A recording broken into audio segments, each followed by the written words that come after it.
De retour de cette première mission de la Fondation de France, décidée dès le jour du séisme 25 avril, je peux témoigner de la situation actuelle à Kokana, un village proche de Katmandou, et de 3 villages en montagne très isolés, à une cinquantaine de kilomètres au nord de la capitale.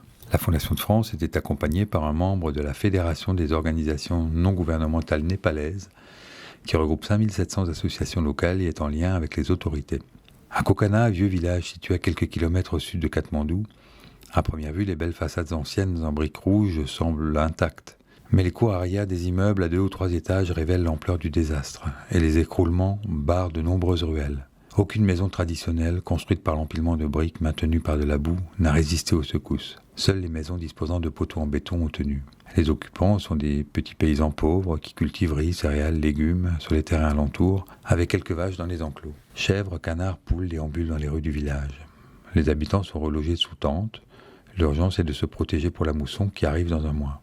Avec Jit Ramlama, président de l'Association for Rural Social Welfare, nous avons visité 3 villages de montagne isolés. L'association travaille depuis une douzaine d'années dans le district de Sindhupalchok, le plus affecté par le séisme au Népal. Installation de fontaines d'eau potable, de toilettes, d'énergie renouvelable, d'irrigation, d'activités génératrices de revenus, de microcrédits, etc. Après Melamchi, le chemin de terre est praticable sur une dizaine de kilomètres, puis est bloqué par les éboulements de rochers. Même les motos ne passent plus.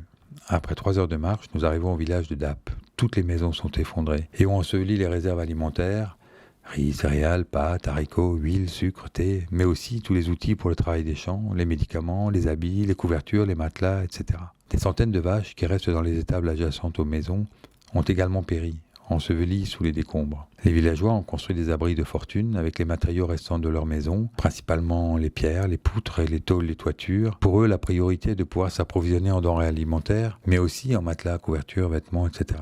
Pour cela, ils espèrent pouvoir rapidement dégager le chemin de terre qui permettra à nouveau aux motos et voitures d'accéder aux 7 villages de la vallée, soit environ 25 000 personnes. Nous visitons aussi les villages de Tangbaldap, de Tangbalchkot, puis de Gunsakot. Dans tous ces villages et hameaux traversés, les mêmes images de toutes les maisons détruites, de familles relogées sous les abris de fortune, et les mêmes histoires de décès d'enfants, de femmes, de parents proches. Toutes les infrastructures de la zone sont touchées. Réseau d'irrigation des cultures en terrasse, petites centrales hydroélectriques, moulins pour la farine, centre de santé avec salle d'accouchement, locaux pour la collecte du lait. Ces villages visités représentent 2000 foyers, 8000 habitants, 220 décès sont enregistrés, 500 blessés.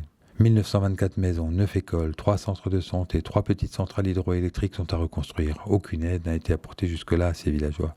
La première aide attribuée par le comité Solidarité Népal de la Fondation de France servira à l'association Arso Népal pour aider ses habitants très touchés et isolés. Elle travaillera en partenariat avec une autre association qui apportera l'aide dans le district voisin de Dapi où la situation est comparable.